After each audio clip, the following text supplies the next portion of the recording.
come under our deliberation in so just and faithful a manner as to promote your honor and glory, and to advance the peace, prosperity, and welfare of these islands and of those whose interest you have committed to our charge. And this we beg in the name of Jesus Christ. Amen. May the grace of our Lord Jesus Christ and the love of God and the fellowship of the Holy Spirit be with us all evermore. Amen. Please be seated.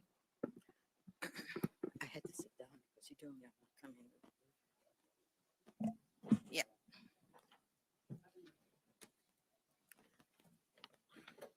Second item on our agenda is the confirmation of minutes, the minutes of the 14th of July, 2021. Senator Michelle Simmons, Vice President, you have the floor. Good morning. Good morning. Madam President, I move that the minutes of the meeting of Wednesday, the 14th of July, 2021 be taken as read. Is there any objection to that motion? No objection, Senator Simmons. Madam President, I move that the minutes of Wednesday, the 14th of July, 2021 be confirmed. Is there any objection to that motion? No objection.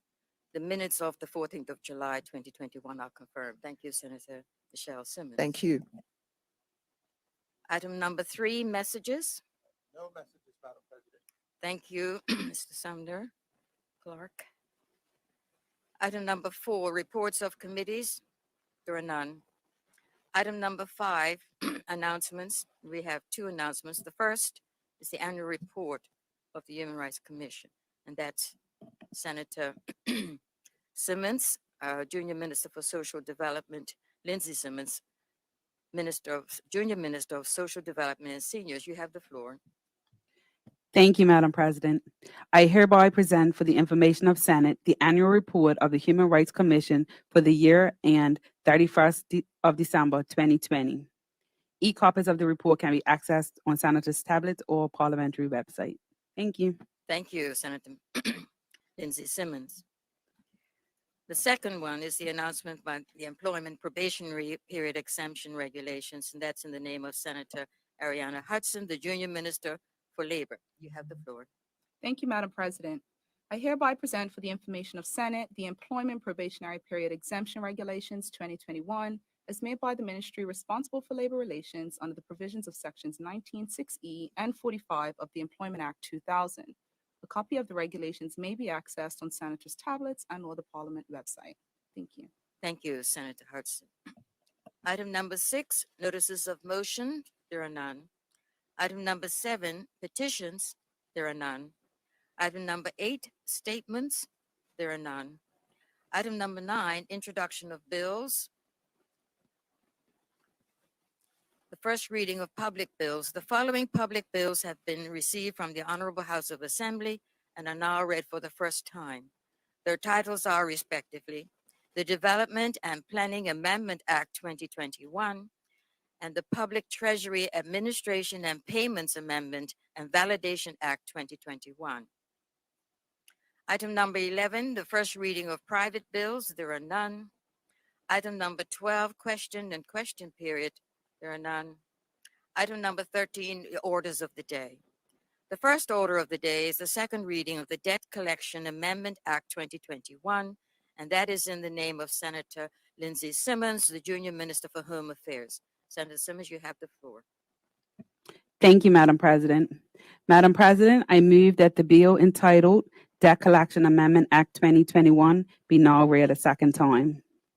Is there any objection to that motion? No objection. Madam President, I rise to introduce for the second reading the bill entitled Debt Collection Amendment Act 2021, the amendment. The purpose of this bill is to, 1, exempt debt collectors licensed to the Debt Collection Act 2018, the Act, in the year 2020 from providing the Debt Collection Authority with audited annual financial statements for the year 2020, and 2, to empower the minister to extend the date of submission by debt collectors of audited annual financial statements to the Debt Collection Authority by the period not exceeding 6 months. Madam President, the Act, specifically Section 15(6), requires annual auditing of the debt collection, business trust accounts, and filing of the audited financial statements with the authority. Because of the COVID shelter in place, licenses were not issued until the third and fourth quarter of 2020. Under the current act, debt collection businesses will be required to produce audited financial statements for the partial year 2020. In some instances, for only 3 months of 2020, as there were only licenses licensed for this period in 2020. Madam President, the amendment proposes to waive the production of audited financial statements for the debt collection businesses trust accounts for 2020 for an annual debt collection business license in 2020. They will now only be required to produce audited financial statements for their trust accounts for 2021 and each succeeding year. Madam President, currently the Act allows for an extension of time for filing audited trust accounts financial statements until April 30th. The amendment proposes to allow extensions of time for filing to be extended through June 30th of each year to allow for the production and auditing of financial statements. Thank you, Madam President. Thank you, Senator Simmons. Would any senator care to speak on this bill? Senator Jones, you have the floor. Thank you, Madam President. Good morning to my fellow colleagues. Good morning to the listening audience. I'd like to thank the Junior Minister for bringing this particular amendment to the Debt Collection Act of 2018 to this chamber. And we have looked at this amendment with great interest and consideration of its purpose. Now, it's always important to go back to the original primary legislation so that we can get a sense of the mind and the purpose of the legislators at the time and their intentions of what they were trying to accomplish. And I think as we delve back into the primary piece of legislation, a few things will become abundantly clear. We also will take note, Madam President, of the substantive minister at the time that launched this particular, the original primary legislation. And his words are very telling, very measured. And I would suggest to you forebode and foreshadowed things that was going to happen in the future, which we as a legislative body would need to take great care of. Now, looking back at the Debt Collection Act of 2018, in reading it, we find that there was 4 main purposes of this particular bill that was launched back in November of 2018. If I look around the room, Madam President, I believe it was only you, myself, and Senator Simmons in this chamber at this time. So I'm sure that the 3 of us would remember that day when that particular bill was unveiled into this chamber. And in reading back over the Hansard and sort of recollecting that time that this particular bill was rolled out, there was a general consensus on both sides of the political aisle that this particular bill was good, it was timely, and it was important, both for those that were the debtors and for the creditors. So we applauded the minister as he brought this bill to this chamber. And it would be worthwhile, Madam President, if you would just allow me to just mention the main 4 purposes of the original legislation, if I may. Yes, you may. Senator Jones. The purpose of this primary legislation was to provide for the debt collection license authority to regulate debt collectors. It was also meant to prohibit unfair debt collection practices, to provide criminal and civil penalties for contravention, to adjudicate debt collectors and debtors' complaints against the debt collection licensing authority.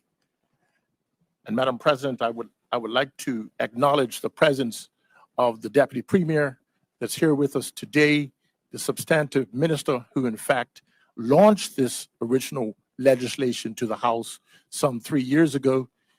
His presence lets me know that this is very important to him and his cabinet. So I'd like to welcome him to the Senate chambers. And in mentioning the Minister Walter Rabban, he was quoted as saying back there on November the 30th, 2018, and may I quote, Madam President, Yes, you may.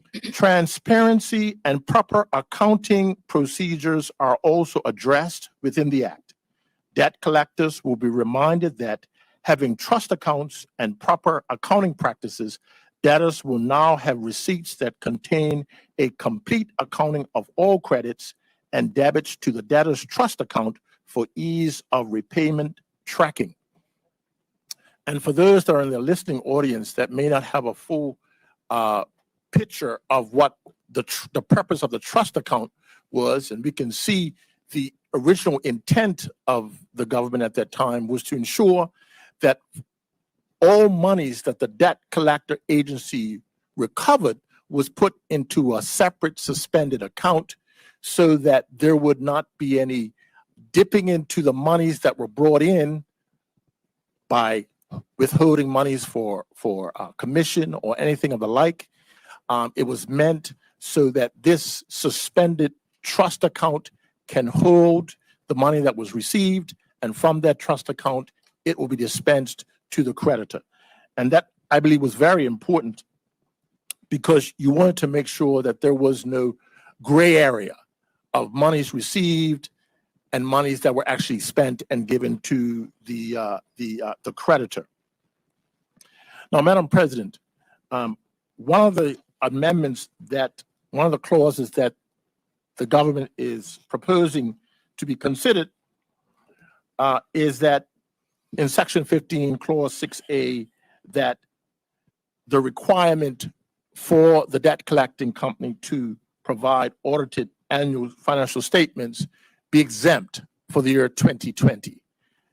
And what has been the customary explanation by this government for things that are done that is normally, let's just say, unusual or extraordinary is because of the pandemic. We recognize that Bermuda and, of course, the entire world had to make allowances for what this pandemic has done in our everyday lives.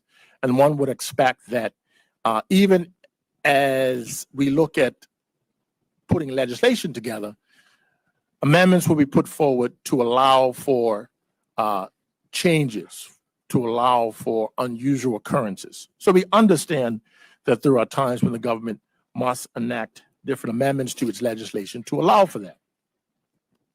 What I did find interesting, Madam President, is the request to actually fully exempt the requirement for these debt collecting agencies to actually submit their 2020 audited financial statements.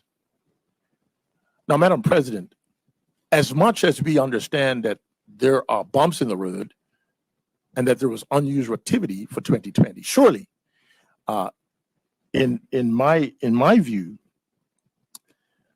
extending time, delaying the time factor to get those audited financial statements, delaying it makes sense.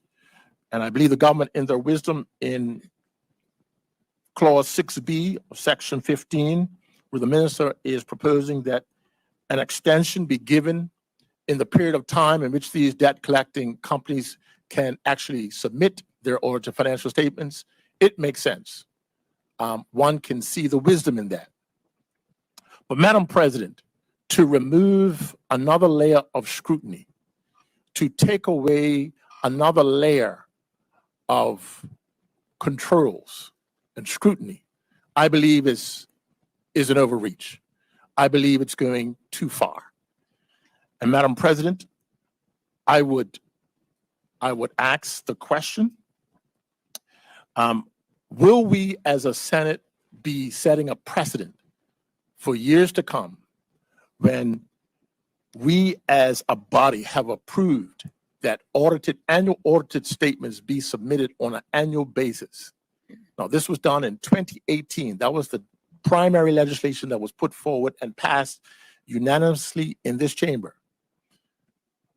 No more than 3 years later, the government feels the need to remove that important level of scrutiny and oversight, Madam President, I believe it's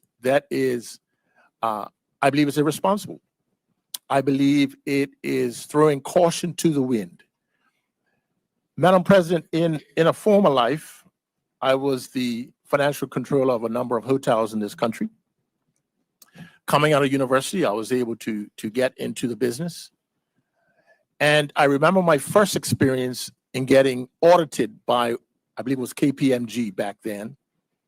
And as a newbie coming out of university, responsible for the books of this hotel, I must say that I was a little bit put out that I had to submit to an independent auditing company to, shall we say, look over my shoulders to make sure that the work that I had done was up to standard, that it met the GAP's worldwide international standard. But Madam President, my anxiety and concern was short-lived because I quickly realized that that layer of oversight was a favor not only to the owners of that company, but also it did a favor to me. It gave the owners comfort that their accountant was doing things correctly according to international standards. They were able to make sure that nothing slipped through the cracks. So it gave them assurance and confidence that the books that I had produced on an annual basis was up to scratch. It also did a favor for me as the accountant, because then I can say confidently that it's not only my work that I was providing for the company and that it was above board, but I had a accredited auditing company that looked over my work and gave it a stamp of approval. And I think that's how we need to look at all of the companies that the government works with, whether it's the Quangos, whether it's companies that are subcontracted to do work for the government. It is very important that that scrutinizing oversight piece of the process is not left by the wayside and ignored. So, Madam President, rather than the provision of audited financial statements being cumbersome and problematic and not convenient, it actually adds the scrutinizing function of the workings and operations of any business. So, Madam President, we asked the question, why debt collecting agencies? Why them specifically? Why not other Quangos or companies that work with the government that would have been directly impacted by this pandemic? For example, let's just say the Bermuda Hospital Board. They, if any organization that worked with the government, would have been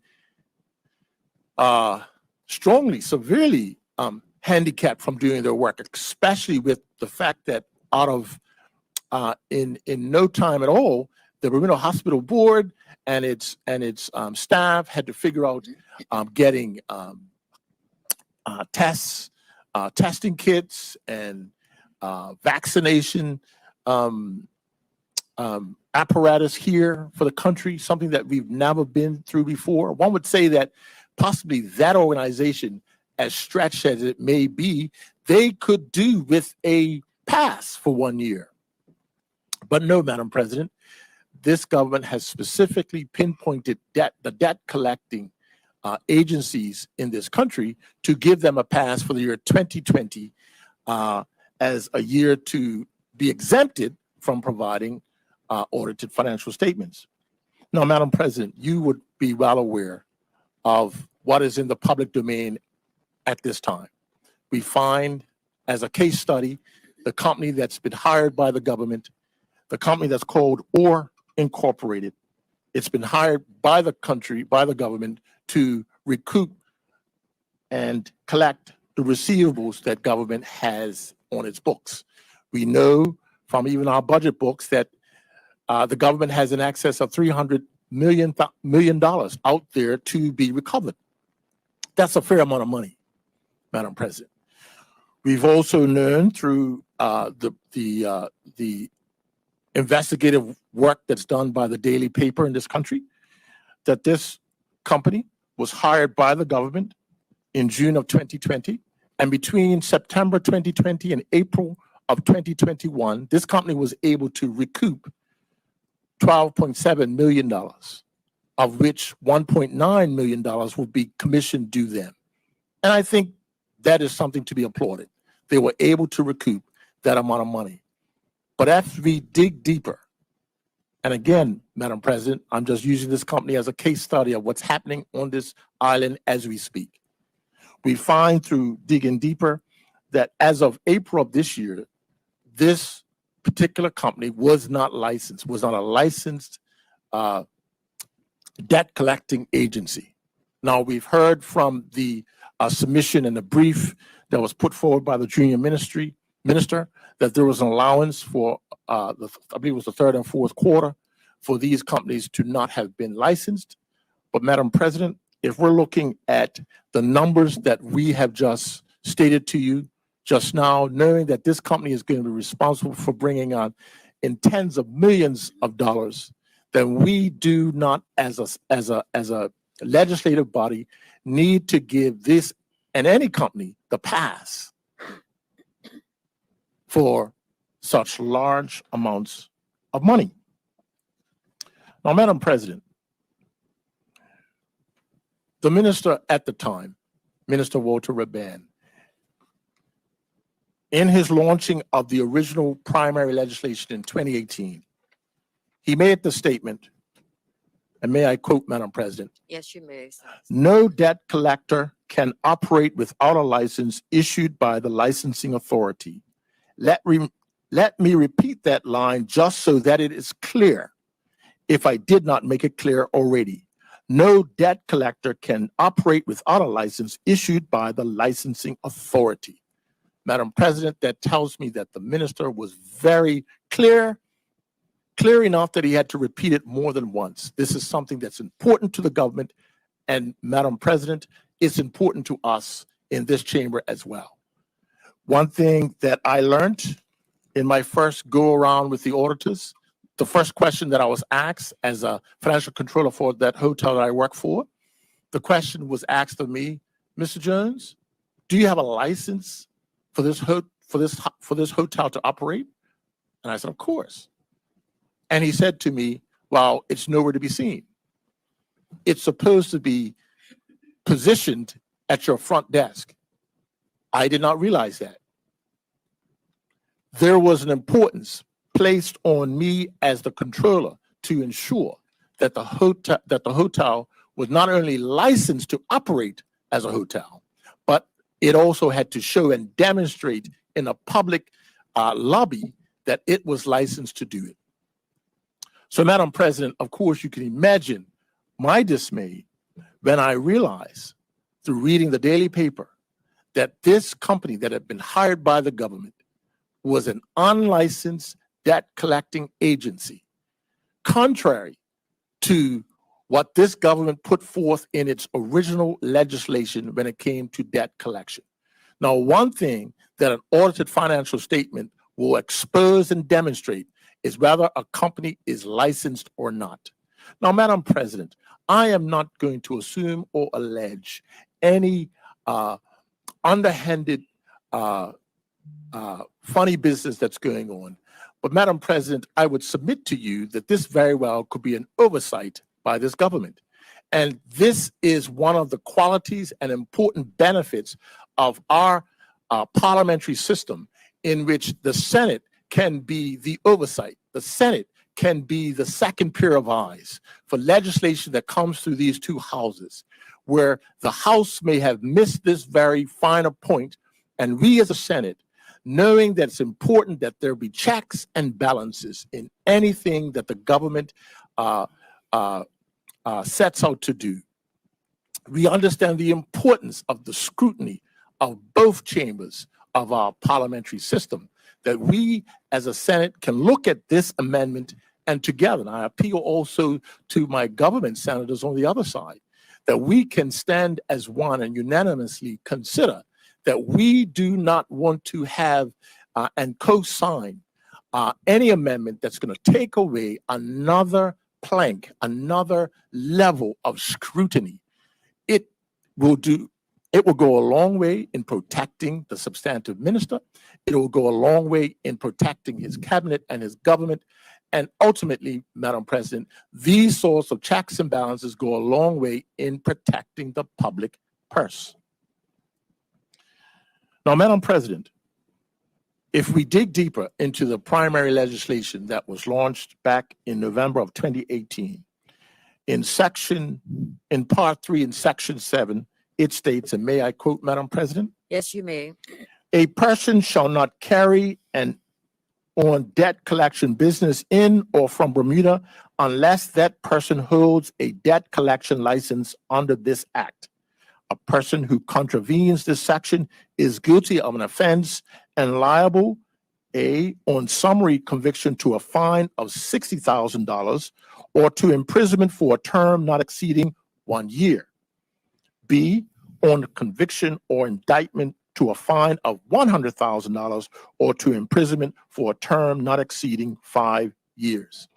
Now, Madam President, according to the information that's in the public domain, this particular company, Oars Inc., which we are considering as a real live, as we speak, case study, as of April of this year, had not applied for a license.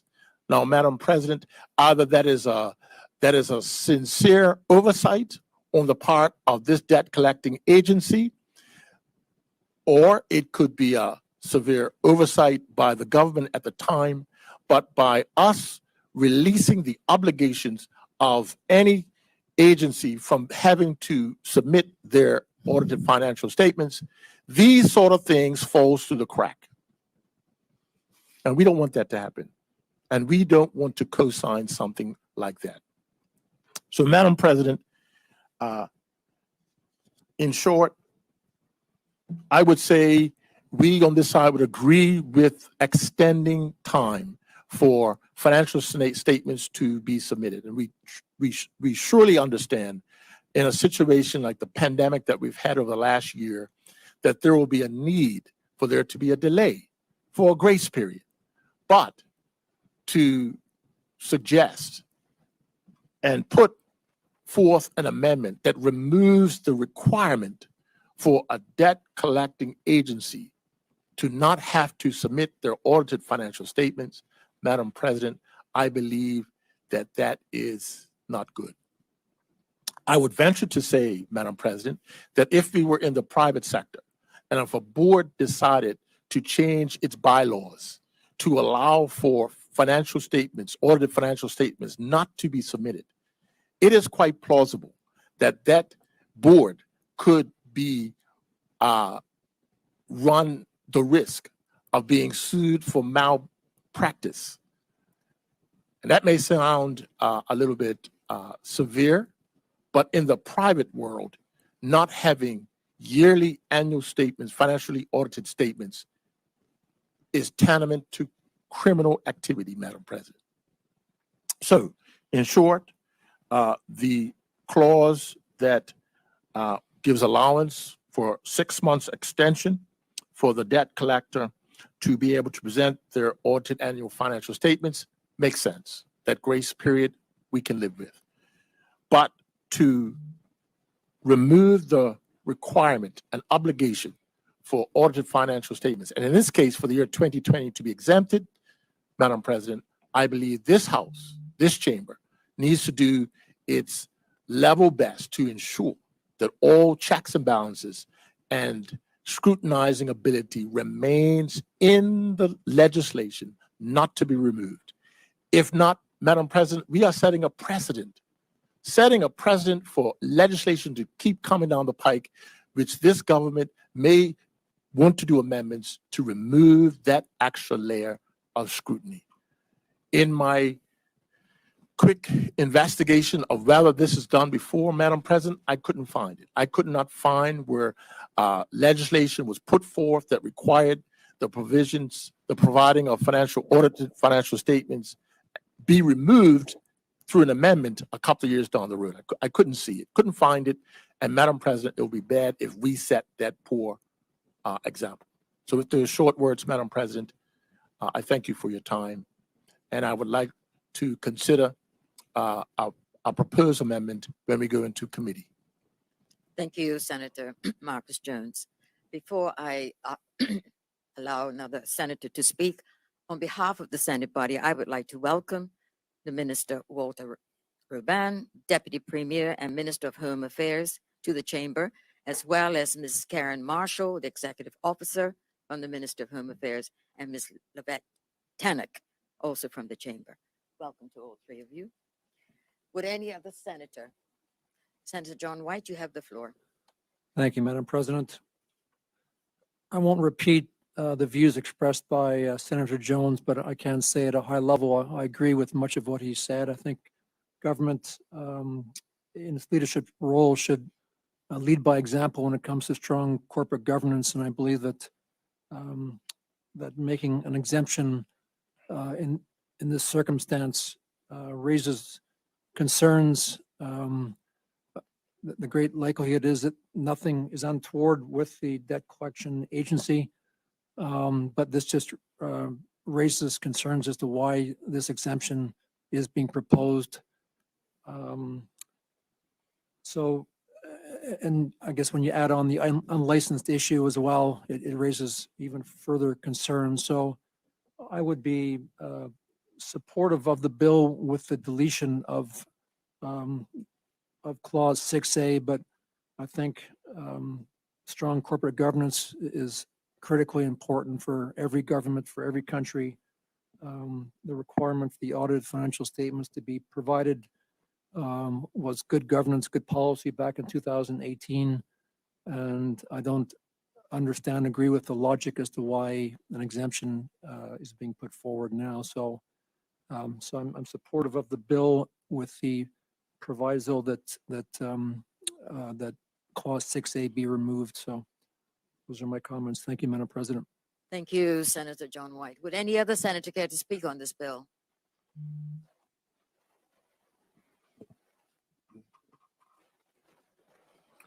Yes, Madam President. Minister Pete, you have the floor. Thank you so much, and good morning to all our senators this morning and the listening audience. This morning, I've heard a few things. I'd just like to offer some comment, particularly about layers and scrutiny and planks and criminal activity. None of those things are issues as relates to this particular amendment. The government, of course, is responsive to the issues and needs that our corporate agencies are engaged in. We understand the importance of that work. There is no removal of planks. There is no removal of scrutiny. This is a simple amendment to recognize that there has been some significant issues that the pandemic has placed on our debt collectors. So I certainly don't want the listening public or other senators to be under the wrong impression that somehow this government is removing the necessary safeguards around governance. We, of course, are here to support good governance, and this particular amendment is not, in our opinion, doing any of the alleged that we have heard this morning, Madam President. So thank you so much. I certainly will allow the substantive junior minister to move this bill. Thank you, Minister Peets, government leader in the Senate. Would any other senator care to speak on this bill? Senator Michelle Simmons, you have the floor. Thank you, Madam President. Yes, I was around in 2018 when the original bill came to the Senate. And I remember supporting it because it did bring good governance to the fore with regard to debt collection. In 2018, none of us had a view of what would transpire about a year and a half later. And 2020 has really been the greatest challenge I think any of us have faced in our lives. I agree that we have to make sure that there's appropriate regulation in place.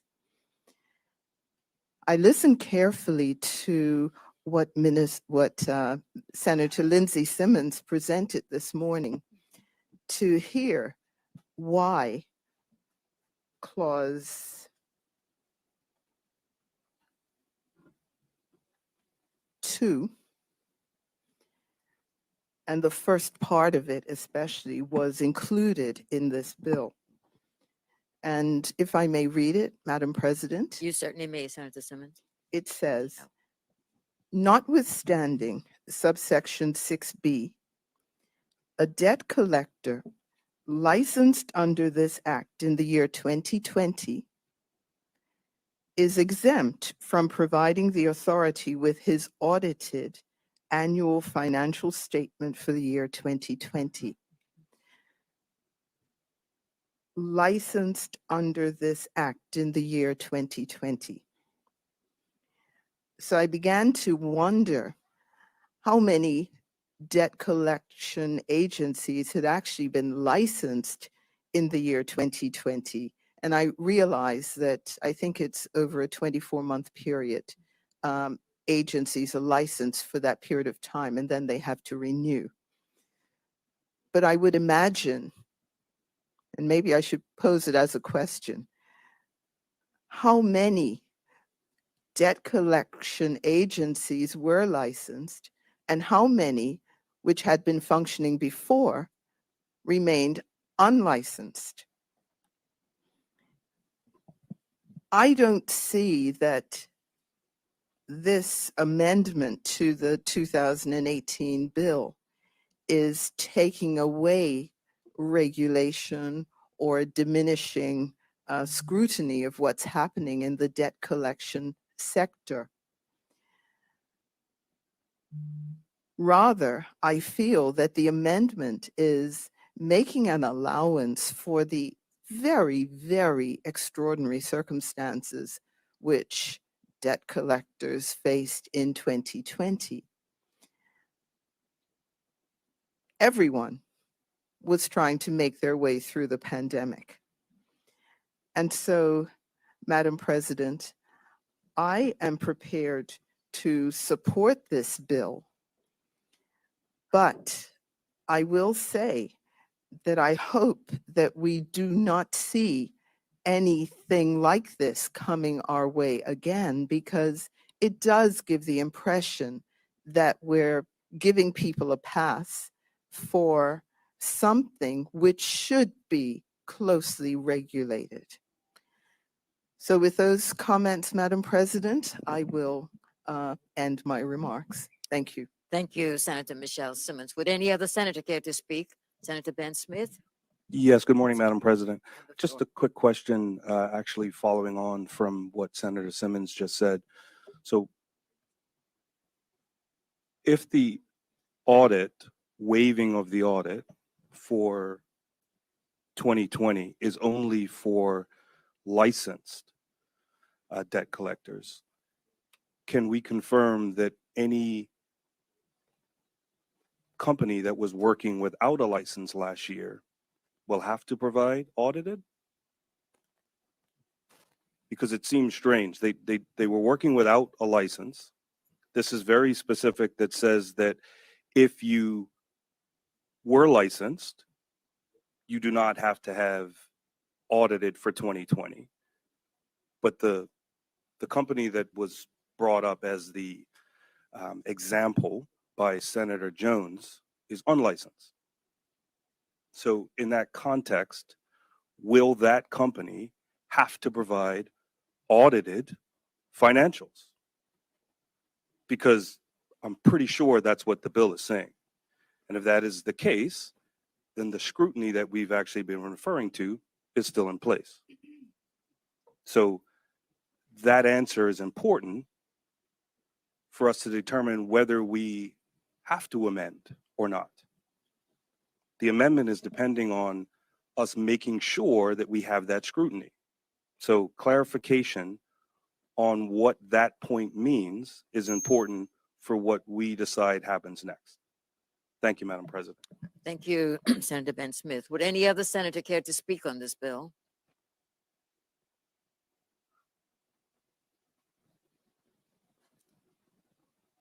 Hearing none, then we'll wait till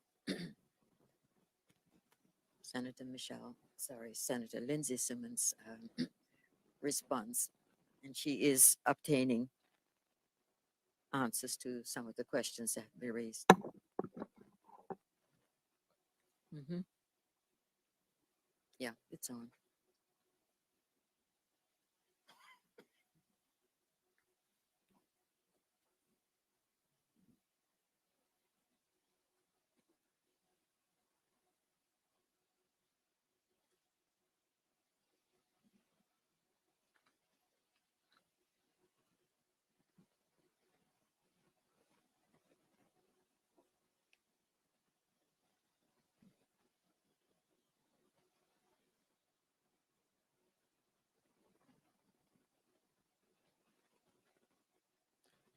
Thank you, Madam President.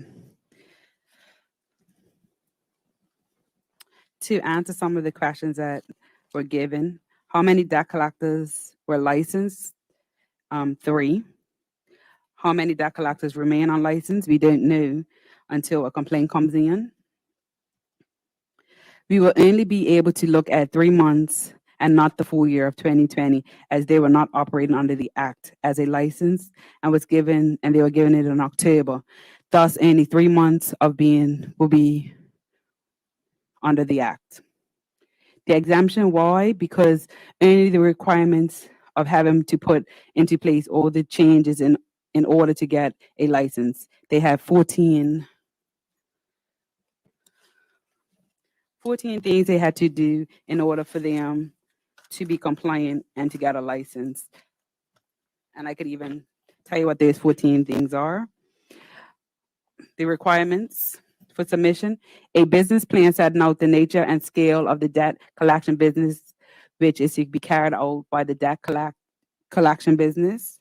Number 2, policies and procedures adopted in compliance with Part 4 of the Act.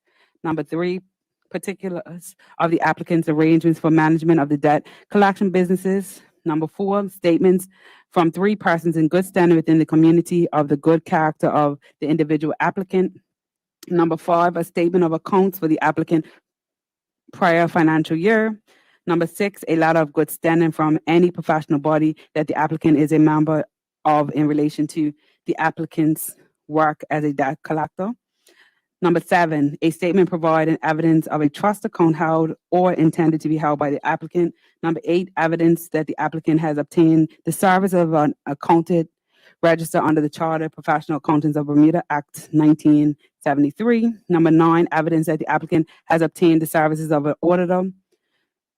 Number 10, a statement indicating the applicant's payments are up to date for a new entity, the intention to make payment of social insurance contributions under the Pension Act 1970. Number 11, a statement indicating the applicant's payments are up to date for a new entity, the intention to make payment of payroll tax under the Payroll Tax Act 1995, a statement indicating that the applicant's payments are up to date or a new entity for the intention to make payment of any fees required under the Companies Act 1981 or the Limited Liability Company Act 2016. Number 13, a statement indicating that the applicant's payments are up to date for a new entity, the intention to make payment for any registered body that the applicant is a member of in relation to work completed as a debt collector. Receipt of payment, number 14, receipt of payment of debt collection license fees to be paid to the cashier at the accountant general. So all these steps had to be done before they were able to get a license. So because of COVID, it took them a lot longer to get it. So that's why some of them got their license in October, Madam President. Thank you. Thank you. Would any Senator White, Well, you have a point of information, clarification?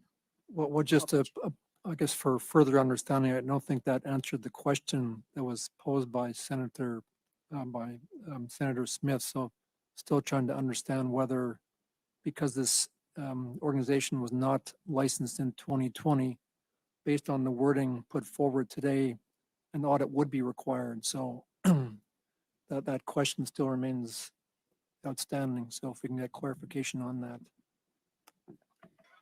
Senator Simmons, Lindsay Simmons is seeking information from the technical officers of the minister.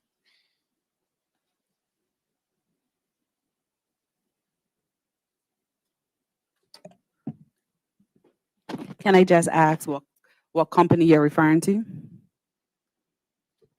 Senator Ben Smith, There doesn't have to be a specific company. If there were debt collectors that were working without a license during the period that we're referring to, that means that they would not be part of this exemption that we're referring to. So that would mean then that group should have to be audited. And after hearing what Senator Simmons has just given us with 14 points that had to be followed, to have a group that is able to work outside of that, I would think that we would want to have some kind of scrutiny on that company or companies that fall in that category. There's a reason that you have 14 points. There is a reason that there's a license. So if you're able to work outside of that license, you don't have to follow the exact same rules. And in that context, what is being presented today says, if you had your license, you get an exemption. If you did not have a license, you do not get an exemption. So the question we're asking again is, will those companies that did not have a license but were operating without one have to now provide audited financials for 2020? Thank you. thank you, Senator Ben Smith. We will wait on Senator Lindsay Simmons to continue her discussion with the technical officers.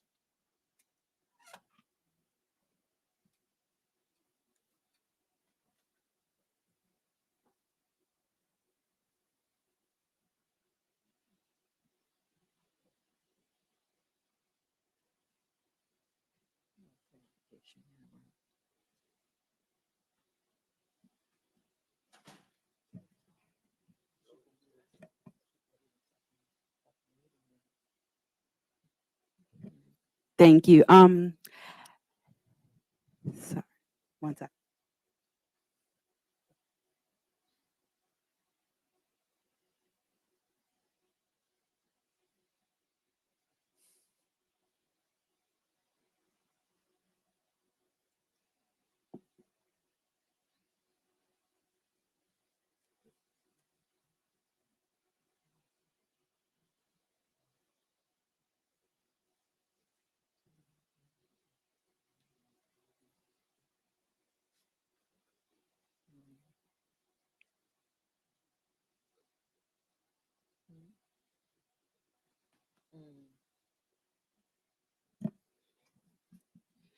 AK Madam President, prior to October 2020, they weren't licensed. So anybody we don't have any knowledge, but anybody that's not licensed or hasn't started the application process is subject to a $100,000 fine. So we don't have anybody, you have to make a complaint in order for us to find out who is not licensed. Thank you, Senator Simmons, for that Thank you. response. Madam President, point of clarification. Jones, Yes, if the junior minister can express and explain to us, who would the complainer be? Would it be the clients that are being used by these debt collectors? Will the complainees be the debtors that are actually being called to produce the monies that they are in arrears? Like, who has the the privilege and the ability to actually make that complaint. If I could just get clarification there. Thank you, Senator Jones, and it's up to the senator to respond if she so desires for a point of clarification. But she is speaking with the technical officers, and she will respond in due course. Sounds like it.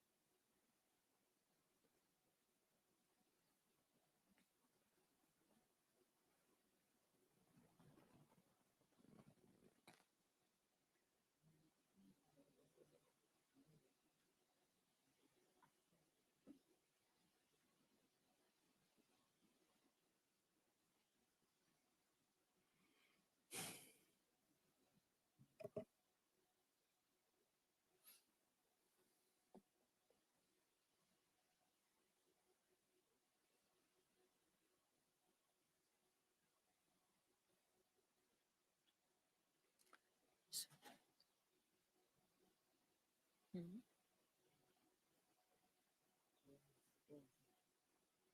True. Yeah. For the information of the listening audience, the Senator Lindsay Simmons is seeking clarification or information from the technical officers present.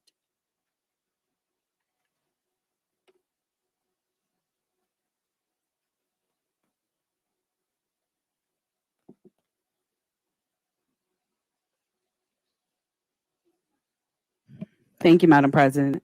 Any member of the public can make a complaint. The complaint can be made by the Debt Collection Authority. The debtor has the right to make a complaint as to the question before. Those that did not meet the deadline of October for the license became in violation of the act. Thank you, Madam President. If that answers and clears it up. Thank you, Lindsay Simmons. Senator John White, you have further Thank you, Madam comment? President.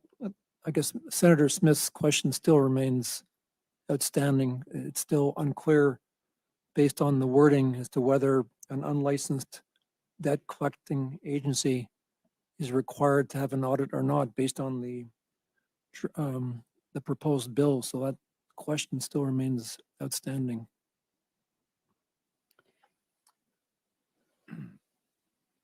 If the unlicensed, then if the unlicensed and the in violation of the act, so that means that they're subject to $100,000 fine. But according to, I'm sorry. Senator Smith. Thank you, Madam President. So I understand that you were talking about the potential fine for a company that is working without a license. There is a specific company that was brought up during this debate that there is understanding they were not licensed, and they've collected not a small sum of money, but a large sum of money. So the question is, if they were not licensed, will we not audit them? Because a $100,000 fine doesn't cover the point that they should have audited financials because they were already working outside of the license. The government gave extensions and gave announcements on every other kind of license that potentially lapsed in the period of the pandemic. It seems strange that you would have a group that is bringing in this kind of money be able to work outside of the lines and then not have a way to come back to deal with it. And specifically, to say that a member of the public should have to be the one proposing it when the government is the one in the contract with the company just seems out of place. This is the scrutiny we're referring to. Thank you, Senator Ben Smith. We will allow the senator to respond to that question if she is able to, and then we will move on. Minister Weeks, you have a comment? Pete's. Why do I call you Pete's? Thank you. My Actually, humble apologies. that's Minister fine, Peets. Madam President. No, it's not fine. I've been doing my best to sort of follow the train of thought and the conversation. Yes. So just for clarity, there was a previous question that was put to the government. How many debt collectors did we have that were unlicensed? The answer to that was 0. If there are 0 debt collectors who are unlicensed, there are 0 audited financials that are required. There might be some confusion or some misunderstanding that perhaps there's an organization who is being unfortunately labeled as a debt collector who's actually not a debt collector, who perhaps may be working as a consultant for the government, but not as a debt collector, as a licensed debt collector. Those types of conditions are different. Well, thank you for that clarification, Minister Peets. We will move on when Madam President. Senators.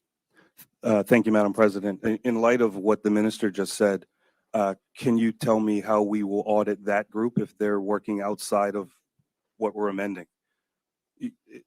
It keeps going back to the same point. If you have a group that's able to collect large sums of money, that is the specific time that you need audited financials. All of the checks and balances that have been put in place are for this reason.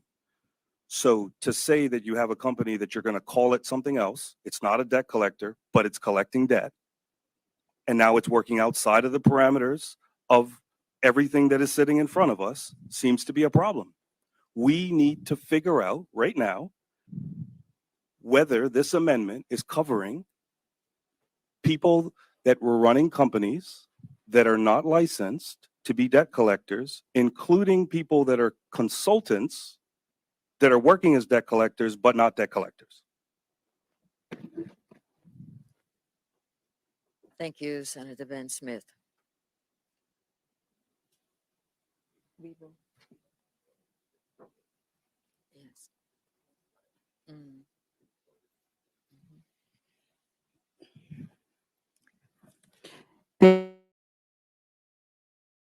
Thank you, Madam President. The authority saw a clarification on OAS, and it was determined that they are not a debt collector. This is not a subject that will come under, this subject will come under the Companies Act and not the Debt Collectors Act. Thank you, Thank you. Senator Lindsey Simmons. We need to move on. Senator White, you had one last comment. Yes, for point of clarification, I don't understand how an agency that collects funds on behalf of government cannot be considered a debt collecting agency under the proviso of the act. This seems very confusing to me. Like I just said, they fall under the Companies Act and not the Debt Collectors Act. Thank you. Thank you, Senator Lindsey Simmons. You can move on with your second reading. Madam President,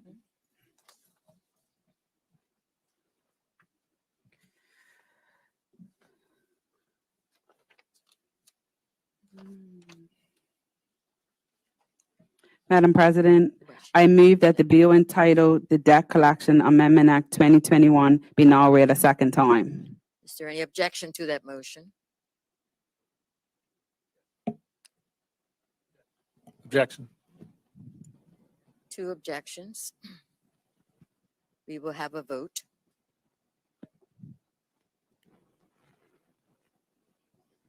The clerk will do a vote.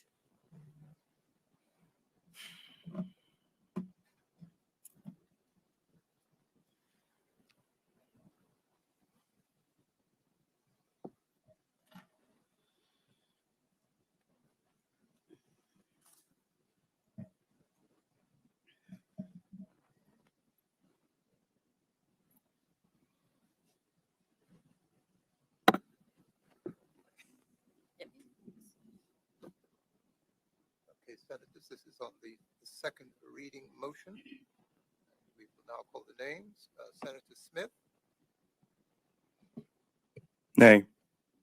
Smith, nay. Senator Tucker. Nay. Senator Tucker, nay. Senator Jones? Nay. Jones, nay. Senator Peets? Yay. Senator Peets, yay. Senator Darrell? Yay. Senator Darrell, yay. Senator Hodgson? Yay. Senator Hodgson, yay. Senator Richardson? Yay. Senator Richardson, yay. Senator Lindsay Simmons? Yay. Lindsay Simmons, yay. Senator White? Nay. Senator White, nay. Senator Michelle Simmons? Yay. Senator Michelle Simmons, yay. Madam President? Madam President, yay. Second reading is affirmed by 7 votes. The second reading is affirmed with 7-4.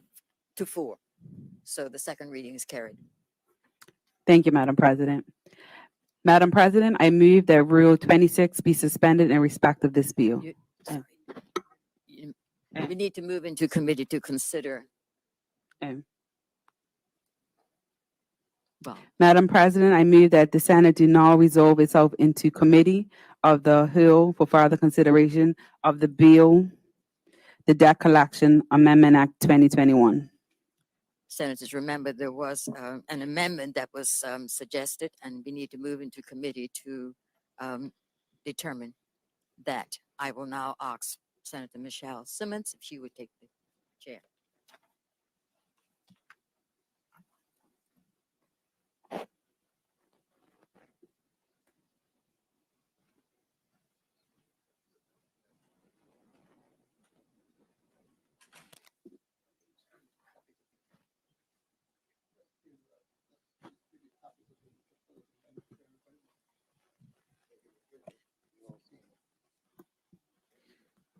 The clerk is distributing copies of the amendment to the Senate.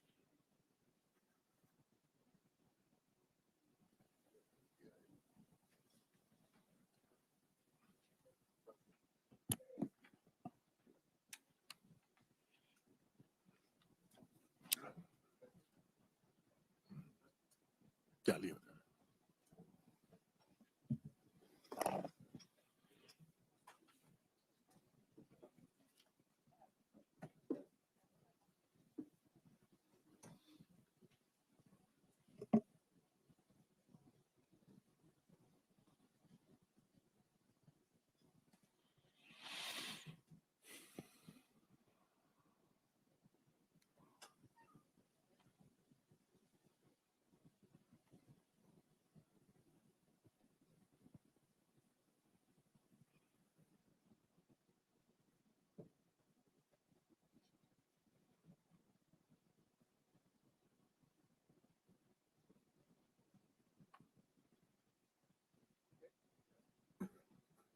I believe that everyone now has a copy of the amendment.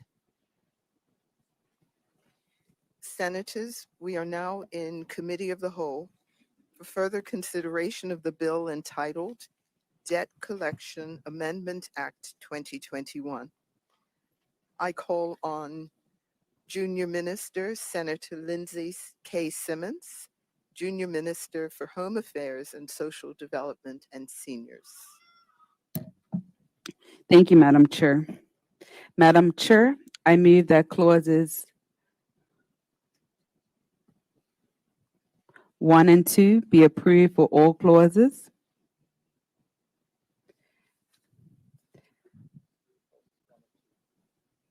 Okay, There are just 2. yes.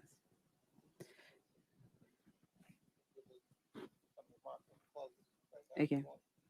This bill seeks to amend the Debt Collection Act 2018 to exempt debt collector's license under the act in the year 2020 from the requirement to submit audited or annual financial statements for the year 2020 to the Debt Collection Authority. The bill further provides power to the minister to extend debt collector's date of submission of audited annual financial statements to the Debt Collection Authority by a period not exceeding 6 months. Clause 1 provides a citation for the bill. Clause 2 amends Section 15 of the Debt Collections Act 2018 to exempt debt collectors licensed under the Act in the year 2020 from providing debt collection authorities with audited annual financial statements for the year 2020. The bill further provides power for the minister to extend debt collectors' date of submission of audited annual financial statements to the debt collection authority by a period not exceeding 6 months. Thank you, Senator Simmons. Thank you. It has been moved that clauses 1 and 2 be approved. Is there any objection to that motion? Yes, Madam President. Madam Chair. I'm sorry, I'm getting ahead of myself. Would anyone like to speak to clauses 1 and 2? Senator Marcus Jones? Thank you, Madam Chair. In light of the unreadiness and the ambiguity of the language that was used for Clause 6A, which raised the question of whether or not unlicensed companies, debt collecting agencies, would still be obligated to provide audited statements, financial statements, vis-a-vis those that are licensed. The present writing and rendering of that clause brings about a certain level of confusion, and I would suggest and propose to this chamber that particular clause 6A be removed until there can be a level of understanding, lest the confusion of the two different categories of debt collectors, that being unlicensed and licensed, so that the language and the interpretation thereof can be clear, so this chamber can confidently vote, having had all the ambiguity removed, Madam Chair. Thank you, Senator Jones. Would anyone else, any other senator wish to speak? Senator Ben Smith? Thank you, Madam Chair.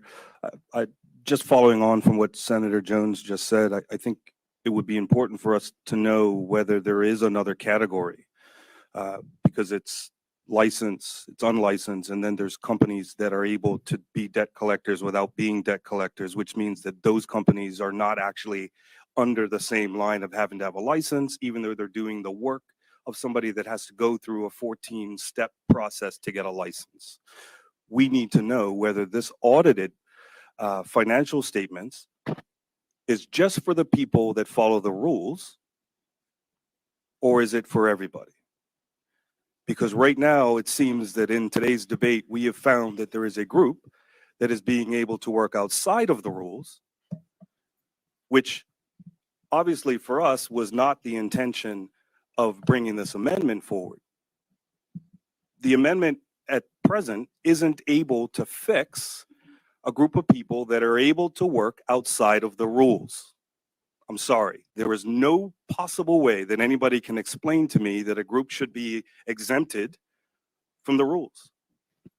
The junior minister laid out for us 14 things that had to be covered for somebody to have a license. And the people that have gone through all of that trouble to get that license to do the job seem like they have been moved aside so that a group that doesn't have to follow those rules can have the job. The problem with that is that, according to what I'm seeing in front of me, that group should be audited. So if somebody can explain to me that there isn't confusion here, then I'm waiting for it. Thank you, Madam Chair. Thank you, Senator Ben Smith. Would any other senator wish to comment? Senator White, Senator John White? Thank you, Madam Chair. No, I would concur with the comments expressed by the two senators just now. This discussion today has caused much confusion as to who must comply with the Debt Collection Amendment Act and who doesn't. So we really do need some clarification. So I would support the comments just expressed. Thank you, Senator White. Would any other senator wish to speak?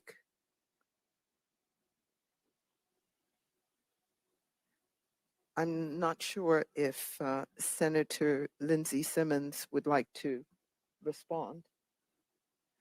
Okay, I think she does wish to respond, so we'll just wait for her to get the answers.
Senator Lindsay Simmons. Thank you, Madam Chair. I will undertake to get back to you answers to these questions. But regarding the proposed amendment by the opposition, Senator Simmons, Right. I'm sorry to interrupt, but I think we need some clarity first as to whether Senator Marcus Jones would like to put his amendment forward. Yes, Madam Chair. My submission is to remove clause 6A due to its lack of clarity. And so you're proposing that, Yes, so the motion is to remove that clause. okay. Thank you. And the result will be that 6A would be removed and what is now 6B would become 6A. Correct. Thank you. Would anyone like to speak to that motion? The motion that clause 6A be removed and what is 6B will now become 6A. Senator White? Thank you, Madam Chair. Yes, for the reasons expressed previously by me, I would be very supportive of that change. Thank you. Thank you. Are there any other? Senator Ben Smith? Yes, Madam Chair. I think that in light of what's happened this morning, I think it's really important for us to look at this and remove that and until some language that covers all of the different ways that debt collection can happen that we didn't realize happened until today. It does not make sense that we put something in there that is only covering one group when potentially there's other groups out there that are working outside of the licensing rules that do not have to follow the auditing process.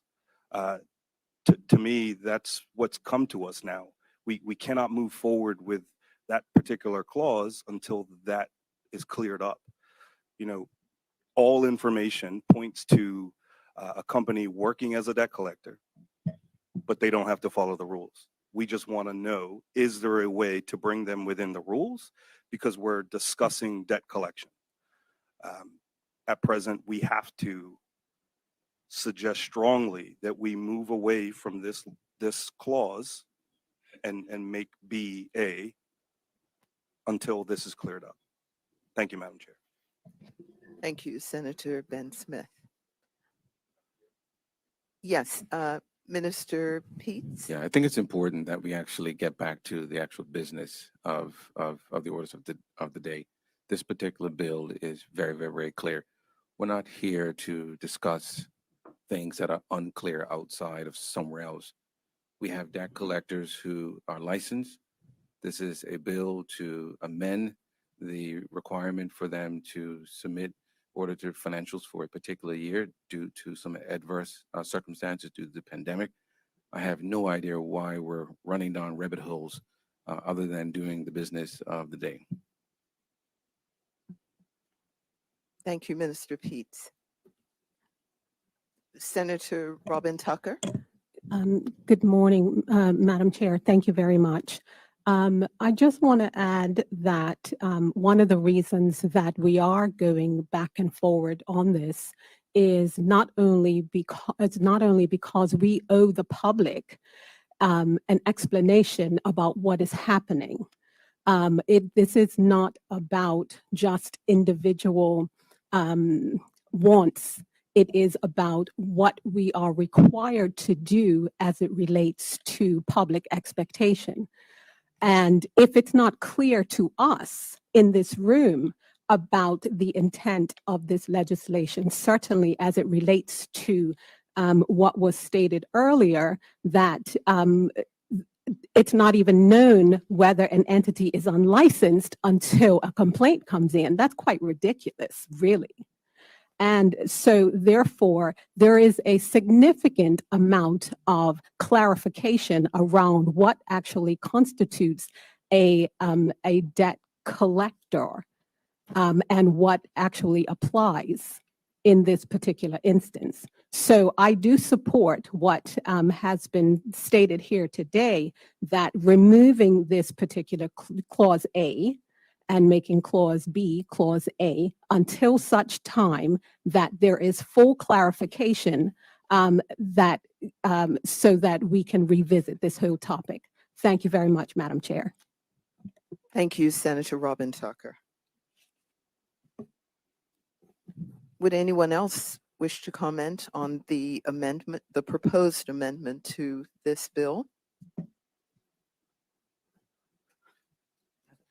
Senator Lindsay Simmons, you have the floor. Thank you. The government doesn't support the amendment for these reasons. The standard business audit time frame is January through December of any given year. Therefore, to grant an extension of 6 months makes no sense, as that would only make theirs licensed to October 2020 under the provisions of the Act for 9 months and not 12. Fiscal audits are expensive, and these 3 businesses that will be audited in 5 months will be audited in 5 months' time, which will reveal any problems with non-compliance. Let us not forget that businesses also took a financial hit during COVID. They were not physically on site for people to bring in their payments. The courts were closed. Previous judgments were set aside. Many clients were jobless and therefore unable to pay. And these 3 companies extended grace periods during this time. The proposed amendment is really deleting amendment number 6. We have to remember that debt collectors are businesses that experience the same challenges as other businesses during COVID. They provide a valid service to the business community. When the debt is created, it has a financial influence on the normal spending of a consumer and businesses, with implications felt immediate and long term. Where the debt has been carried by a business, it is likely to contribute to the inflation of prices for goods and services to business closures. Therefore, why are we so reluctant to allow this 3 months exemption, especially when they had to change the way they do business in order to qualify for a license? And secondly, the authority has been involved with the 3 companies to ensure compliance and has spoken with auditors on the feasibility of doing 2 audits for 2020, and the authority realized it will not be cost effective to do so. Thank you, Madam Chair. Thank you, Senator Lindsay Simmons. Is there any other senator wishes to speak? Senator John White. Thank you, Madam Chair. I guess in response to what the senator just expressed, I would say that every other government quango statutory body was required to produce audit financial statements for year 2020. Every organization that's licensed under the Bermuda Monetary Authority and there's hundreds, if not thousands, would have to comply with the requirement for audit financial statements. So to exempt one organization is totally logical to me. So I stand by my comments earlier. This is illogical and I'm not supportive of it. Thank you. Thank you, Senator White. Senator Ben Smith, you have the floor. Thank you, Madam Chair. So everything that the junior minister just said was specific to licensed debt collectors. The problem still remains that what we're referring to is that if we leave it the way the government has presented it, it is saying that if you are licensed, you are exempted. We are leaving out that there are companies that are being able to operate outside of that licensing. So they now would have to be audited. We've never had an answer to that question because it seems that if you don't have a license, that means that you should not be able to operate, which then means there's no reason for an audit. But we've been told today that there is a company who everything that is lined up for that company says that they are a debt collector. They are being treated differently. So because of that, they do not have to follow any of the rules that are lined up as a debt collector. How are they fitting into what we're discussing today? Because if we leave it as is, the people that fall in that category should be audited. Can we finally have clarity whether that will be the case? If it quacks like a duck and walks like a duck, it's a duck. So just because you don't want to call it a debt collection agency, even though that's what it's doing, even though as a company it tells you that's what it does, they should be fitting into this amendment. How do we move forward knowing that what we're creating is the ability for not just the license to move forward, but potentially groups that haven't had to follow the rules? Thank you, Senator Ben Smith. Would any other senator wish to comment on the amendment that has been laid before us with regard to the Debt Collection Amendment Act 2021? I believe Senator Lindsay Simmons wishes to respond and needs a bit more time to do so.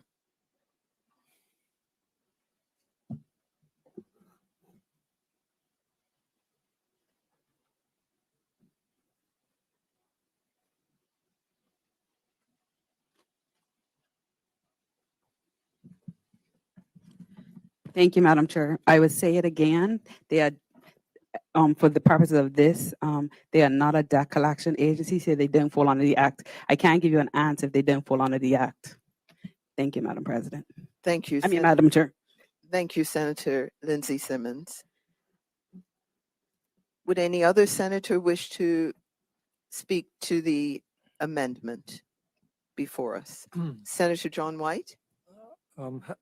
Having heard the senator's comment, I understand her reference with this particular organization, but it goes back to the general question as to whether unlicensed debt collectors are exempt or not from this.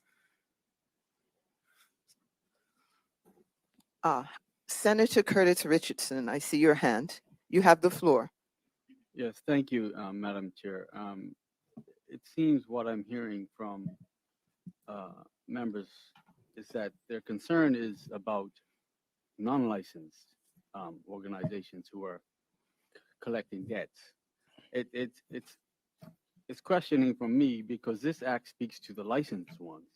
So I can understand they're concerned about the non-licensed, but I concur with Minister Pete's earlier comment in saying that we ought to be getting along with the business of the day which in this regard is an amendment to the act again for licensed debt collectors. So if we can get some movement on that matter, and if there are concerns about how to deal with non-licensed debt collectors or companies or agencies, then maybe that could be considered at another date and time. Thank you, Madam Chair.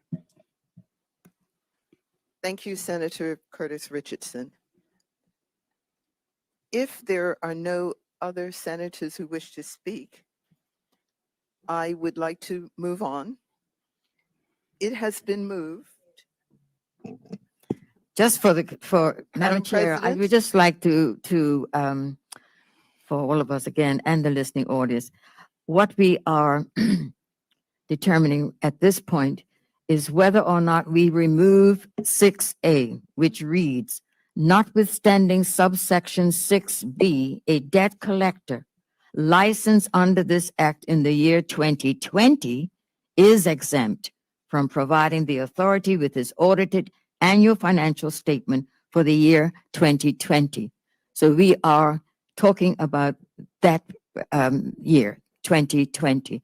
And I just needed clarification that that is what we are talking about here, the exemption for the year 2020. Yes, Madam Thank you, Chair, Madam and just to clear President. up, it is only for the year 2020, because it only been in operation for 3 months. It hasn't been a year. Thank you, Senator Lindsay Simmons. It has been moved that the proposed amendments to Clause 2 be approved. Is there any objection to that motion? Yes, Madam President. The government objects. Clause 2. That is correct. Are there any other objections? To the proposed amendment? Yes. Yes, the government. Okay, Yes. we will now have a vote. Gotta vote.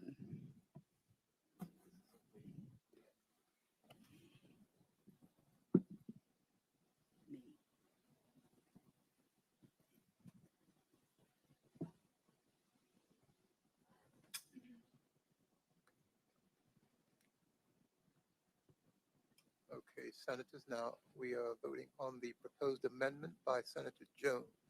Okay. So, Senator Smith, Yay. Senator Smith, yay. Senator Tucker, Yay. Senator Tucker, yay. Senator Jones, Yay. Senator Jones, yay. Senator Peets, Nay. Senator Peets, nay. Senator Darrell, Nay. Senator Darrell, nay. Senator Hodgson, Nay. Senator Hodgson, nay. Senator Richardson, Nay. Senator Richardson, nay. Senator Lindsay Simmons, Nay. Senator Lindsay Simmons, nay. Senator White, Yay. Senator White, yay. Senator, Madam President. Madam President puts nay, and Madam Chair? Nay. Chair is nay. Okay.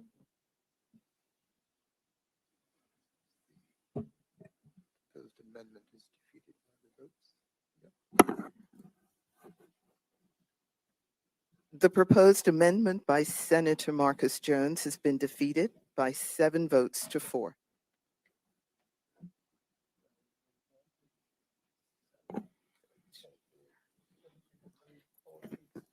One and 2. Madam President, I move that clauses 1 and 2 be approved. Is there any objection to that motion? Senator Simmons? Thank you. Madam President, I move that Rule 26 be suspended in respect of this bill.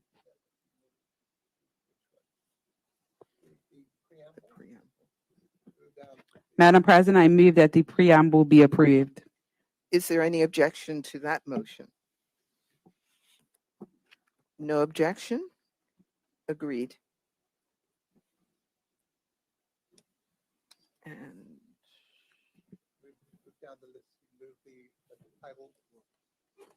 Move that the title. stand as part of Madam the- President, I move that the title stand as part of the bill. is there any objection to that motion? I hear none. Agreed. Madam Chair, I move that the bill be adopted by the Senate As printed. as printed. Is there any objection to that motion? Agreed. So the bill has been approved. Thank you, Madam Chair. By the committee. We now move back into the Senate. Madam President, you have the chair.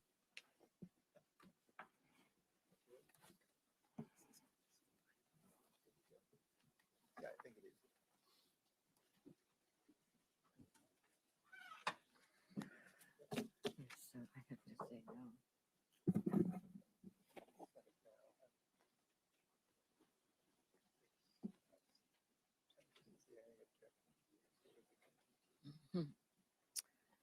Senators, we are now back at the Senate. Is there any objection to the the report of the committee? Hearing none, then I indicate that now Senator Simmons, you can do your third reading and the passage of the bill.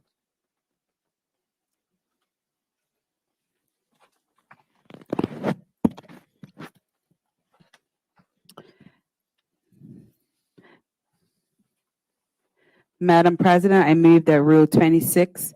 No, just the third reading. Okay. Madam President, I move that the bill entitled Debt Collection Amendment Act 2020 be now read a third time. Is there any objection to that motion? Yes, No. Madam President. Sorry, is there any other objection? Senators objecting. There are two. Madam President, the reading of the title was incorrect. The debt collection. Should be 2021. not Sorry, 2020. I'll say that again. Madam President, I move that the bill entitled Carry on, Senator Simmons. Lindsey Simmons. The Debt Collection Amendment Act 2021. Madam President, I move that the Debt Collection Amendment Act 2021 be now read a third time. Is there any objection to that motion? No objection. Madam President, I move that the bill do not pass. It has been moved that the bill entitled the Debt Collection Amendment Act 2021 do not pass. Is there any objection to that motion? No objection. The bill is passed. Thank you, senators. We now move on to the second the second orders of the day, which is the second reading of the Education Amendment Number 2 Act 2021, and that is in the name of Senator O.K. Darrell, the Junior Minister for Education. Senator Darrell, you have the floor. Thank you, Madam President. Second to swap myself here.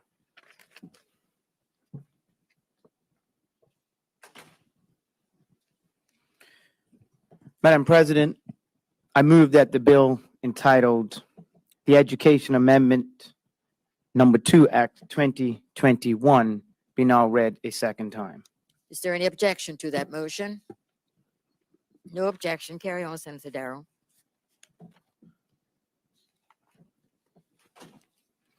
Madam President, I am pleased to present to the Senate a short bill entitled the Education Amendment Act Number 2, 2021. The bill proposes minor amendments to the Education Act 1996, focused solely on the Board of Education, which will be referred to as the Board. These changes are transitional in nature and are needed to further improve the operations of the board as the government and Ministry of Education move towards the introduction of the Education Authority to help govern our public education system. To give some background, Madam President, 2008 was the last time that amendments were made regarding the Board of Education. Honorable senators who were in the Senate at that time may recall that prior to the 2008 amendments, governance of the board was quite different to what it is now. As per Section 3 of the Education Act, as passed in 1996, members of the board numbered not less than 5 and not more than 11. There were no specific requirements for particular groups or interests to be represented, as is now the case. Appointees were at the pleasure of the minister, and they were on a 1-year term. The terms now range from 1 to 3 years to ensure that they are staggered and that members can be reappointed. There was a chairman and a deputy chairman, both appointed by the minister. At present, a deputy chairman can be appointed from time to time by the board from amongst its members. The minister was empowered to chair and preside over any meetings as if he or she was the chairman. This is no longer the case, as the chairman presides and runs each board meeting. And according to Section 4 of the Act that was passed in 1996, the minister was able to consult or take advice from the board on any matter and act in or her discretion on any matter, and the board has such other functions as duties assigned to it by the Education Act or any other enactment. It should be noted that between 1996 and 2008, the Education Act prescribed no specific functions of the board. However, the board did make recommendations to the minister for the Bermuda Government Scholars as per the Bermuda Government Scholarship Act 1958, which also has since been amended. The changes introduced in 2008 modernized the governance structure of the board by prescribing the membership and ensuring that it undertook specific and substantive functions to support the Bermuda public school system. Madam President, more recently, the board played an important role in carrying out one of its most critical functions, that being the development of Plan 2022, Bermuda's strategic plan for public school education. This work began under the previous government and was completed under the present minister. Consistent with the government's commitment to move from a 3-tier to 2-tier system and phase out middle schools and introduce signature schools, Plan 2022 provides a number of priorities and strategies that are being delivered as part of education reform. I am pleased that the board has continued to improve its operations. It has also been diligent in keeping up with the increased workload, as there is much more to do regarding education reform. They have, for example, established a number of working committees and produced a significant body of work as a part-time board. The standing committees of the board currently are the Curriculum and Assessment Committee, the Student Services Committee, the Finance and Operations Committee, the Public Policy and Research Committee, the Human Resource Committee, the Technology Committee, and the Scholarship and Awards Committee. The board, with the support of its committees, now has a terms of reference and a work plan for the delivery of Bermuda's priorities and, the delivery of the board's priorities and responsibilities, a structured orientation process for new members, and job descriptions to clearly outline the role and responsibilities of board members.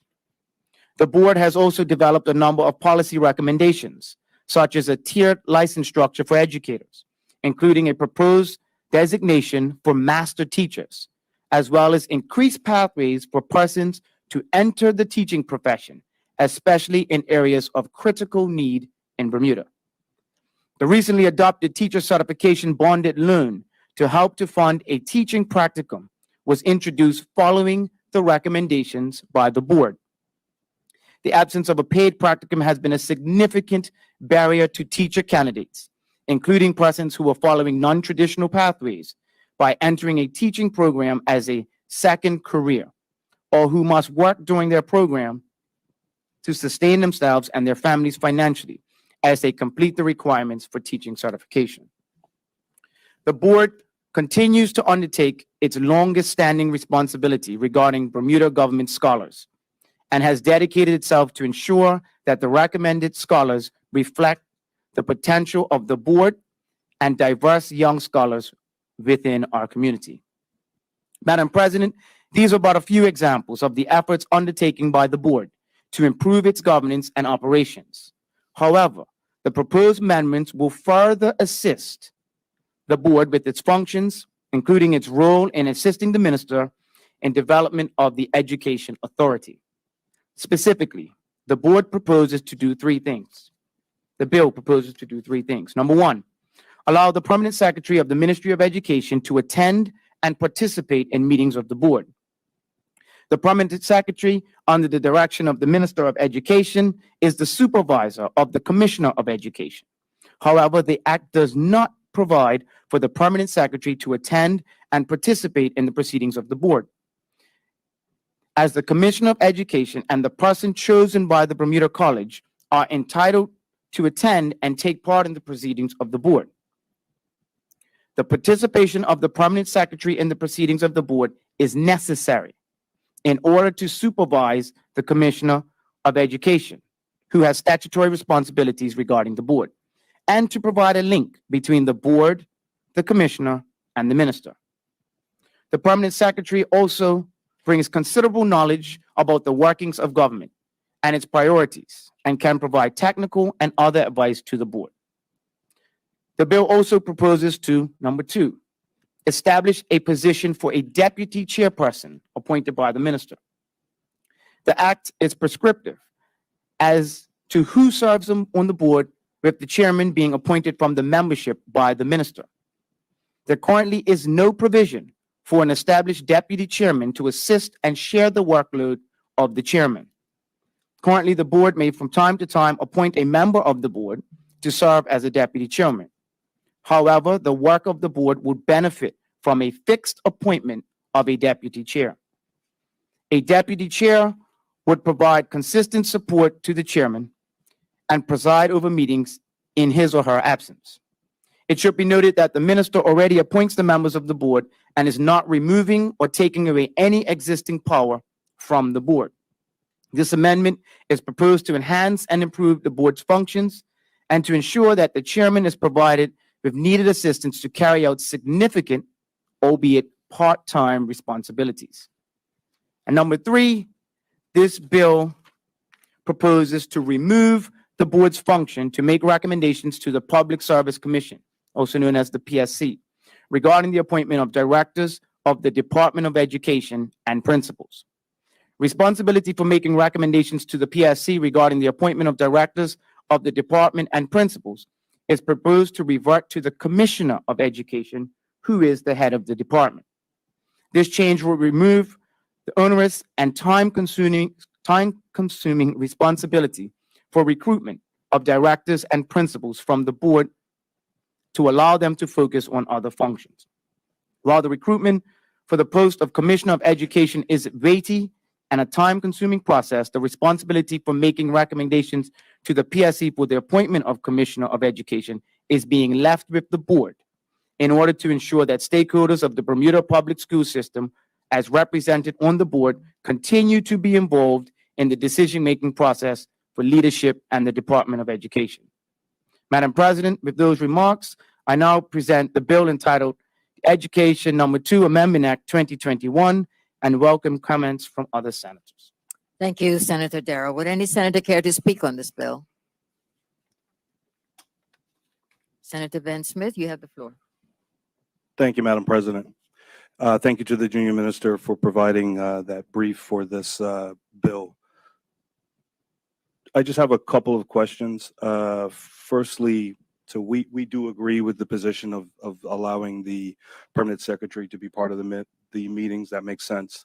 If the permanent secretary is in the position of supervising for the commissioner, then it would only make sense for them to be in attendance in the meetings, to also be able to be given firsthand knowledge of what happens in the meeting so that that information can be provided to the minister, and it just will help with that cohesion between the two.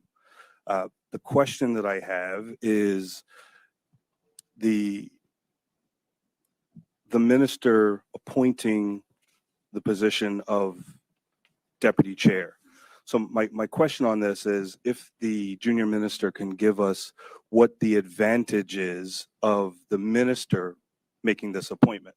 I understand to regularize the actual position, which means having a deputy chair be somebody who is part of this process so that there's help for the actual chair. My question is, why does the selection and appointment of that person have to come from the minister? Because at present, if they do need that help, it comes from within the board. So if the junior minister could just give us some clarity on why it would have to be the minister that would make that appointment. Once we make the position something that's regularized, it would seem that it could be a possibility for that group as they're meeting together to be able to select the person from within that they believe is the person that they're working best with. Just if he could give us some details on that particular point. And the other position is the change of the appointment of directors and principals. My question just is, there is quite a number of people that are acting principals presently. Will this change help for us to move those people from acting to permanent positions? Is the holdup that the junior minister is referring to something that will be alleviated with this change that will allow us to be able to move those people into permanent positions? Just because I believe that knowing that the person that is in that position is in a permanent position will help with the structure of everyone else within the school. So if the junior minister can just give us some details on that as well. Thank you, Madam President. Thank you, Senator Ben Smith. Would any other senator care to speak on this bill? Senator Michelle Simmons, you have the floor. Thank you, Madam President.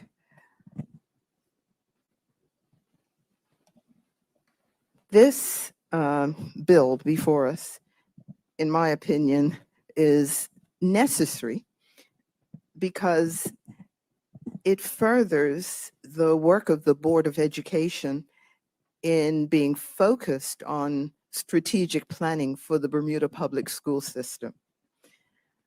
By having the deputy chairman appointed by the minister, I just feel it helps to formalize the position of the deputy chair. I will declare that I used to be a member of the Board of Education. I'm not there anymore, but we always felt that the position of deputy chair was more informal, and he or she might be asked to do this or that, but there were no formal responsibilities. I think that by doing this, by making sure it's an appointment by the minister, that person will have specific responsibilities, in addition, of course, to making sure that they support the work of the chair of the Board of Education. I also recall that the permanent secretary was always in attendance but couldn't speak at the meetings. So again, this is just absolutely necessary. The permanent secretary for education should be involved with the discussions around the boardroom table. And as the supervisor, the immediate supervisor of the commissioner of education, I think that's critical.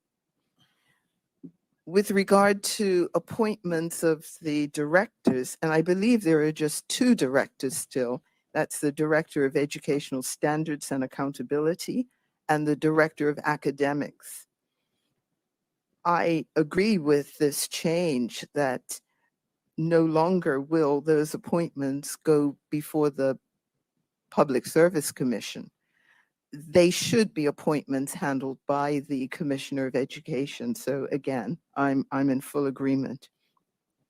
With regard to the appointment of principals, I agree that the commissioner needs to be the lead person in that. but I would hope there would be engagement with the boards of the schools.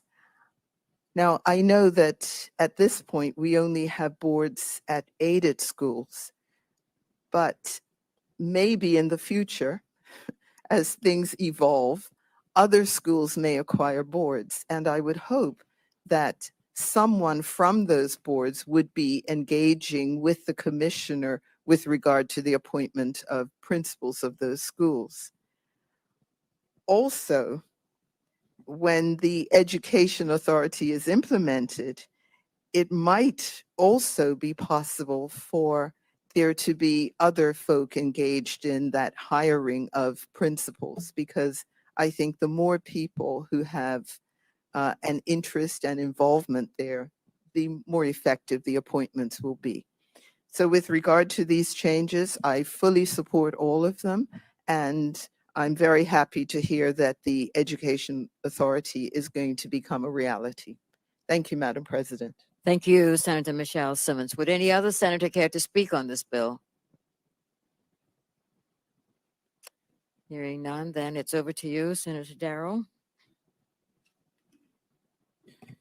Thank you, Madam President. I'll just start with Senator Simmons' comments. She hit the nail right on the head. She must have some insider knowledge on this topic. So I'll now move to Senator Smith's question. The first one is regarding to acting principals and the move away from the directors and the PSC. The answer is yes. That is the intent. The intent is that this will speed up that process and we can get some substantive positions in place. For your first question regarding the appointment of the deputy chair, the advantage to this is that the minister determines the policy direction and the work plan, and the minister needs to be able to select persons best able to provide support to the chairperson. Additionally, as was mentioned by Senator Simmons, that the provision here is that this intends to be just a provisional move until the Education Authority is actually established. And again, to Senator Simmons, the future governance of education will be covered under the Education Authority, and appointments will be then handled that way. So with that, Madam President, I hope I've answered the questions and queries that were raised by my other Senate colleagues. Thank you. Thank you. It appears you have, so you can do the second reading. Senator Darrow. Madam President, I now move that the bill entitled the Education Amendment Act 2021 be now read a second time. The Education Amendment number 2. Yes, sorry, Education Amendment number 2 be read a second time. Is there any objection to that motion? No objection. Carry on, Senator Darrow. Madam President, I move that Rule 26 be suspended in respect of this bill. Is there any objection to that motion? No objection.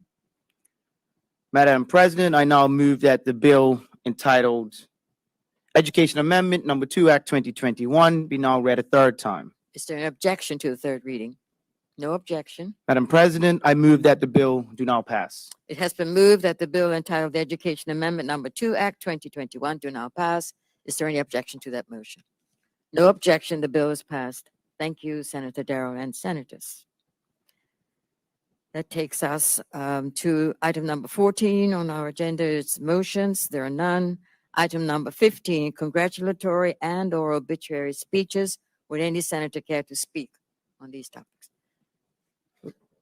Minister Peets, Senator, the Honorable E.G. Peets, Minister of Culture and Sport, Minister. Yeah, thank you. It gives me a great deal of privilege as well as pleasure to wish happy birthday to Myrtle Edness. She'll be turning 107 years young on Sunday. Obviously a pillar of our community and someone in whom we all dearly love and appreciate, and we certainly wish her the very best as she celebrates her birthday. I also want to congratulate the Premier as well as our cabinet ministers who have for 4 years now have been serving in their capacity. I know these last few years have been particularly difficult, particularly under the circumstances of the pandemic, but we certainly want to recognize their service at this moment. Thank you, Madam President. Thank you, Minister Peets, Government Leader in the Senate. Would any other senator care to speak? Senator Tucker, you have the floor. Thank you, Madam President. I just wanted to associate myself, and certainly I think all of our Senate colleagues as well, would like to be associated with the happy birthday remarks to Mrs. Ednis. That is a huge, huge blessing that she has had. And I do wish her health and more. Thank you. Thank you, Senator Tucker. I'm sure we all, as you have kindly said, that the entire Senate body would join Minister Peets and yourself in those congratulations to her. Would any other senator care to speak? Senator Ben Smith, sorry, he's caught my eye first. You have the floor. Thank you. No problem, Madam President. I'd just like to give congratulations and good luck to our Olympic team that will be starting shortly in Tokyo. Specifically, it is important that they know that all the way from Bermuda, we will be giving them 100% support and also being safe over in Tokyo, because there's quite a few talk right now of the issues with the virus spreading a little bit. So good luck to them and health to them. And let's hope that they can do their very best and come back with the kind of success that we're all looking for. Thank you. Thank you, Senator Ben Smith. Would any other senator care to speak? Senator Lindsay Simmons. Thank you, Madam President. I also want to join Minister Peets in congratulating the PLP for on July 18th, 2017.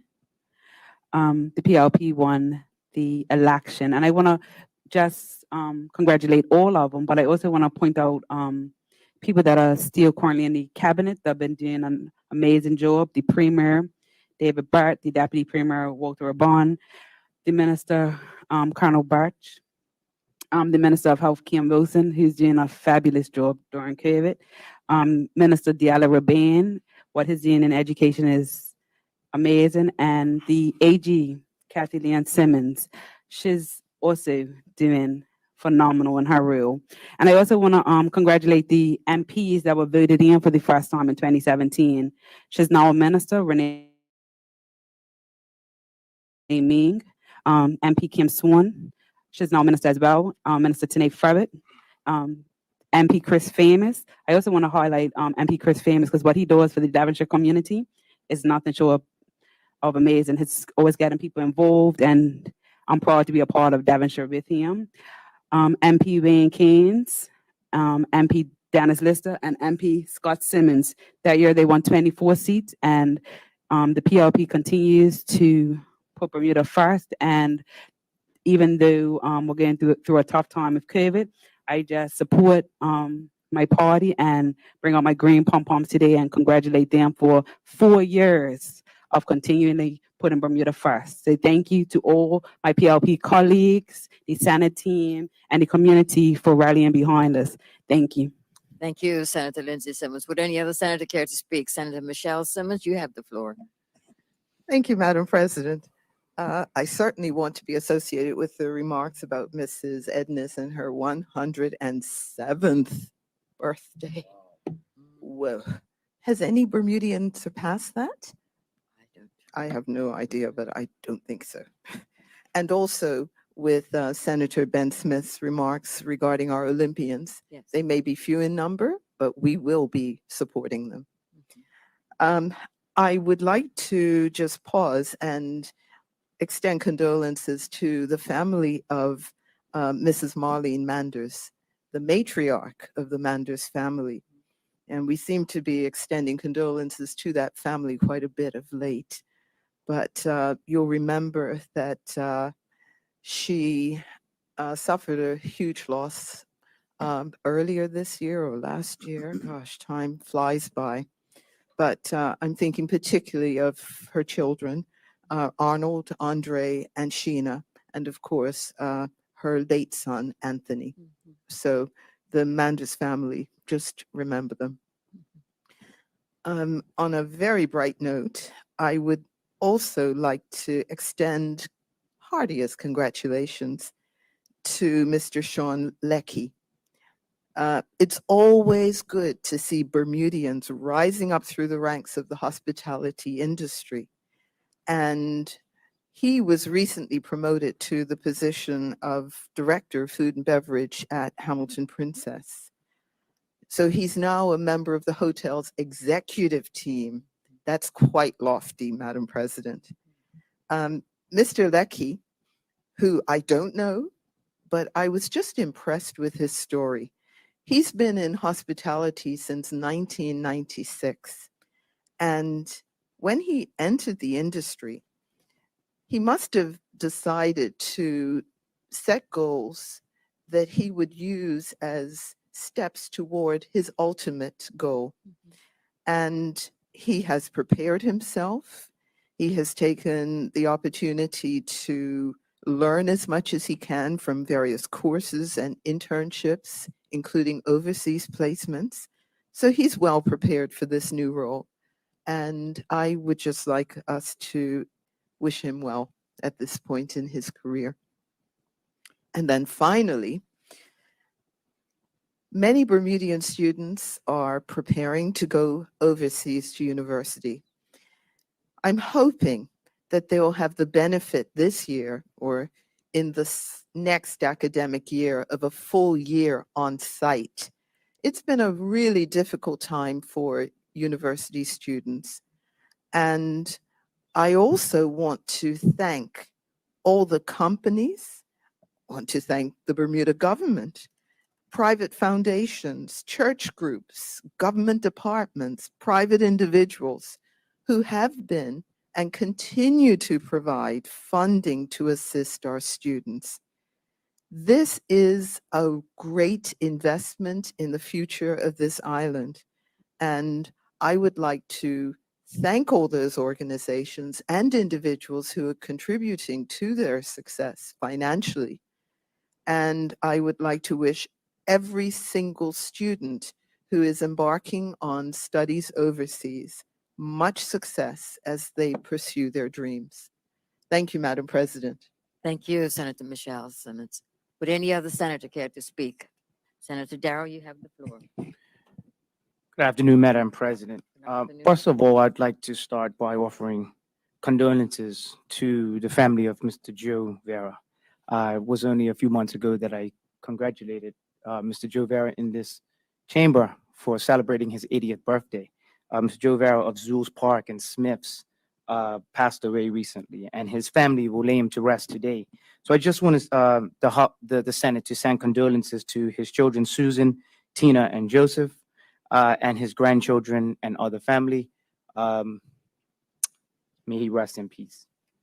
And on a happier note, Madam President, I'd like to congratulate the organizers and committee of a couple of community clubs that put on a spectacular event this past Saturday. And I know that the Minister of Sport would like to be associated with this congratulatory remarks. But I'd like to start with the president of the Eastern Counties Cricket Association, Mr. Stephen Douglas, and his committee. The president of the host club, Mr. Stephen Otterbridge. He's the president of Bailey's Bay. Also, president of St. David's Cricket Club, Ms. Sebley Crockwell, and the president of Flats Victoria Recreation Club, Mr. John Carey. The Eastern Counties Cricket Association took a year off from hosting this event that is second to Cup Match, I would say. And being from the Napton Hill, Devils Hill, Harris Bay area and a Cleveland County fan, I grew up playing junior county, and I also grew up supporting the Eastern Counties. And the event that they put on Saturday, with the circumstances, having to check everyone's safe key and having to reduce their numbers a little bit, was first class. And I just want to congratulate the fans for adhering to the regulations that were put in place. I also want to give a shout out to the security firm, as you know, these type of things are not in their usual remit. And from all accounts, it went off without a hitch. And finally, I'd like to congratulate the winning team, St. David's, who was led by Captain Mr. Justin Pitcher. The big batsmen of the day were Mr. Chris Douglas with 82, and he was voted man of the match. Mr. Mackay Simmons, and they were both cup match players. Mackay Simmons got 92. The high man for Flats Victoria was another cup match star, Mr. Kamal Lebrock. But I also would like to say a shout out to elder statesman, Mr. Nelson Bascom III, who, difficult circumstances for Flats, but he did lead a young team. And I think that the event that was put on Saturday by the Eastern Counties Cricket Association was second to none. And I know I have probably 10 seconds left, Madam President. So I do want to say that Saturday's event was a warm-up to the big game that is coming on August 14th, when the Cleveland County Cricket Club will march into Bayless Bay Cricket Club and take the trophy from St. David's. Thank you, Madam President. Thank you, Senator Darrow. Would any other senator care to speak? Hearing none, then I would just like to associate myself with the condolences that have been expressed for the Manders family that was given by Senator Simmons, and also the congratulations she also highlighted for Mr. Sean Lackey in the hotel industry, and also associate myself with Ben Smith's comments for Tokyo Olympics, the Bermudians who are over there. But on a sad note, back to condolences on my part. I would just like to extend condolences to the family of Miss Sandra Allen, especially her sister Alpha Bennett and her sons Anthony and Robert, and also their sister, as well as the extended family of Sandra and her many friends and colleagues in Bermuda. Sandra was a good friend of mine. We studied together, did our nursing in London, and visited the continent. We did a number of things early in our nursing years.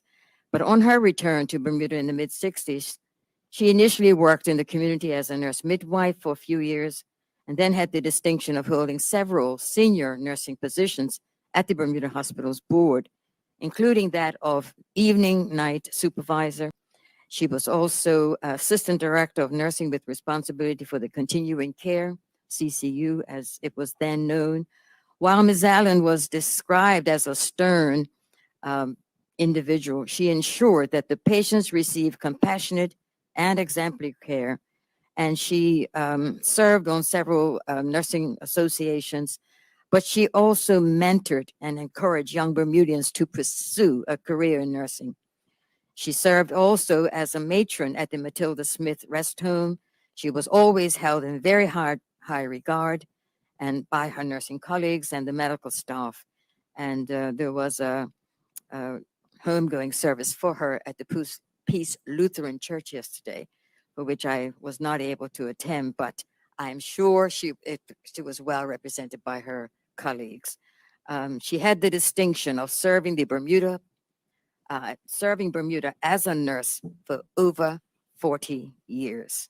It might have been close to 50, but she was a dedicated, completely dedicated professional whom I will miss dearly. With all said, now we'll move on to item number 16, adjournment. It's over to you, Minister Peets. Yes, thank you, Madam President. I make a motion that we adjourn until Monday, July 26th. Thank you. Would any senator care to speak on the motion to adjourn?